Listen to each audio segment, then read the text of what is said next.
Hello students, आपका welcome है मेरे यूट्यूब चैनल पे। जैसे कि आपको पता था कि हमारे यूट्यूब चैनल पे एलडीसी की क्लासेस चल रही थी, तो आज हम साइंस का न्यू टॉपिक करेंगे जिसका नाम है आनुवांशिकता।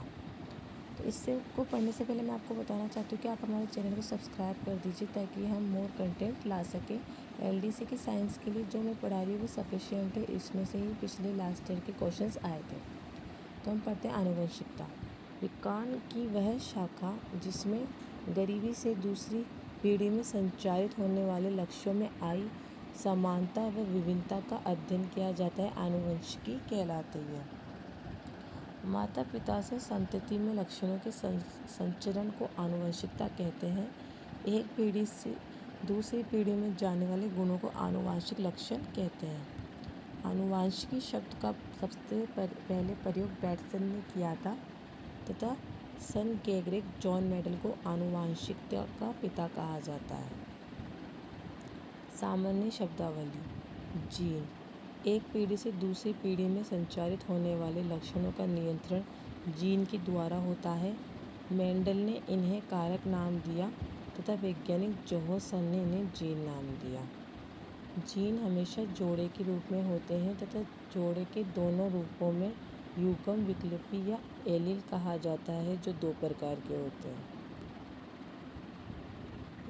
समयुग्मजी, इसमें जीन के दोनों रूप समान होते हैं। एग्जाम्पल: बड़ा टी छोटा टी, बड़ा आर छोटा आर, बड़ा वाई छोटा वाई। विषम युग्मजी, इसमें जीन के दोनों रूप अलग अलग होते हैं, जैसे बड़ा आर छोटा आर, बड़ा टी छोटा टी। एक पीढ़ी से दूसरी पीढ़ी में जीन की संरचना हेतु वाहक का कार्य गुणसूत्र या क्रोमोसोम करता है। क्रोमोसोम की संरचना प्रत्येक कोशिका के केंद्रक में न्यूक्लिक अम्ल व प्रोटीन से बनी संरचना पाई जाती है, जिन्हें क्रोमेटिन धागे कहा जाता है। इनके बारे में वैज्ञानिक फ्लेमिंग ने जानकारी दी। केंद्रक में क्रोमेटिन धागे दिखाई देते हैं, जबकि कोशिका विभाजन नहीं करती, अर्थात इंटरफेज या अंतर अवस्था में दिखाई देते हैं। जब कोशिका विभाजन करती है उस दौरान क्रोमेटिन धागे क्रोमोसोम में बदल जाते हैं, अतः क्रोमोसोम न्यूक्लिक अम्ल व प्रोटीन से बने होते हैं। प्रत्येक गुणसूत्र में दो बेलनाकार संरचना पाई जाती है, जिन्हें अर्ध गुणसूत्र या क्रोमेटिड कहा जाता है। ये इसका डायग्राम है। ऊपर होता है पेलिकील, बीच में होता है सेंट्रोमियर यानी गुणसूत्र बिंदु, नीचे दाईं तरफ होता है अर्ध गुणसूत्र यानी क्रोमेटिड, ऊपर बीच में बाईं तरफ होता है काइनेटोकोर, नीचे की तरफ प्राथमिक संकीर्ण, फिर नीचे टीलोमेर। इन दोनों अर्ध गुणसूत्रों को जोड़ने वाली चपटी संरचना गुणसूत्र बिंदु या सेंट्रोमियर कहलाती है। गुणसूत्र बिंदु पर मिलने वाली संरचना काइनेटोकोर कहलाती है। गुणसूत्र के जिस भाग पे सेंट्रोमियर उपस्थित होता है उस भाग पे गुणसूत्र पतला हो जाता है, जिसे प्राथमिक संकीर्ण कहा जाता है। गुणसूत्र के किनारे को टीलोमेर कहा जाता है, जिसके कारण गुणसूत्र में ध्रुवणता पाई जाती है। गुणसूत्र के बाहरी पतले आवरण को पेलिकल कहा जाता है। द्वितीयक संकीर्ण गुणसूत्र कभी कभी प्राथमिक संकीर्ण के अतिरिक्त किसी अन्य स्थान पर भी पतला हो जाता है, जिसे द्वितीय संकीर्ण कहा जाता है। मानव में 13, 14, 15, 21 व 22 जोड़ी गुणसूत्रों पर द्वितीय संकीर्ण पाया जाता है।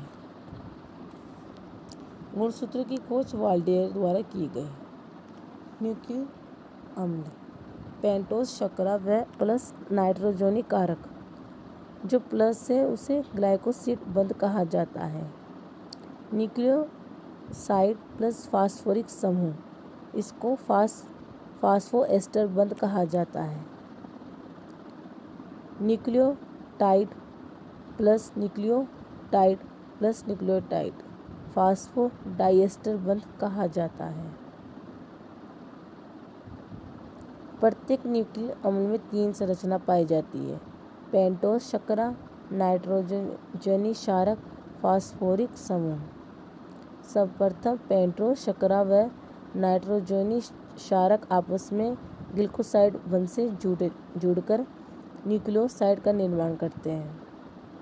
इस न्यूक्लियोसाइड के साथ फास्फोरिक समूह में फास्फोएस्टर बंध के द्वारा जुड़कर न्यूक्लियोटाइड का निर्माण करते हैं। कई न्यूक्लियोटाइड आपस में फास्फोटाइड एस्टर बंध की सहायता से जुड़कर पॉली न्यूक्लियोटाइड का निर्माण करते हैं, जिसे न्यूक्लियर अम्ल कहते हैं। अतः न्यूक्लियर अम्ल न्यूक्लियोटाइड का बहुलक है। पेंटोज शर्करा, यह 5 कार्बन परमाणु से युक्त शर्करा होती है, जो 2 प्रकार की होती है। फर्स्ट, डीऑक्सीराइबोज शर्करा, ये डीएनए में पाई जाती है।